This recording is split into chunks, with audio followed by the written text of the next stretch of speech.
fuzbal. Alcest skludził moc kumpli z klasy na te popołedni na plac poblisku jego chałupy. Alcest to mój kumpel, on je bachraty, a morodce pojeść. Skoro skludził nas na ten plac, to bestuż, że jego tata dał mu blank nowy bal do fuzbalu.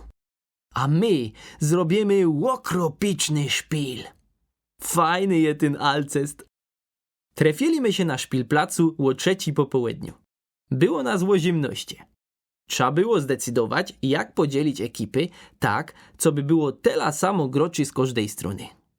Ze sędzią to było proste. Wybraliśmy Alfrida. Alfred to najlepszy uczeń we klasie. Nie przajemy mu za fest, ale z kuli tego, że nosi brele, nie możemy go prać, co dla sędziego je dobre. Zresztą żadna drużyna nie chciała Alfrida, bo on nie ma za dobry we szporcie i rozdwa płacze. Do dyskusji je przyszło, jak Alfred poprosił, co by dać mu piszczek. Jedynym, który go miał, był Rufin, którego tata je policajem. Nie mogę pożyczać mojego piszczka, padał Rufin. To jest pamiątka familijno. Nie szło nic zrobić.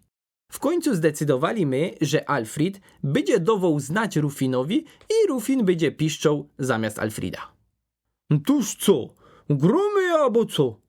Ja po lekku zaczynam mieć głód, wrzeszczał Alcest. I no tukej się pokomplikowało. Jak Alfred został sędzią, to nas było ino 17 groczy, tuż jednego za dużo, co by podzielić. Tuż wymyśliliśmy taki knif. Jeden będzie sędzią fankowym, co będzie dźwigać fanka za każdym razem, jak bal wyleci ze szpilplacu. Wybraliśmy Fridka. Jeden fankowy to nie ma za dużo, co by wachować całkiego placu, ale Fridek wartko loce, mo nogi fest długi, a chude, z wielkimi, zmazanymi kolanami. Fridek nie chciał ani o tym słyszeć. Chciał grać w bal, a do tego padał, że nimo fanki. W końcu ale zgodził się być fankowym na pierwsza połowa. Zamiast fanki wywijał swoją chusteczką, która nie była czysto, ale przeca jak wychodził z chałupy nie wiedział, że będzie ona robić za fanka. Dobra, jademy? Zawołał Alcest. Teraz już było lekko. Było nas ino 16 groczy. Wydawnictwo Silesia Progress przedstawia Mikołajek. Tekst René Goscinny. Łobroski Jean-Jacques Sampé. Przekład z francuskiego Grzegorz Buchalik.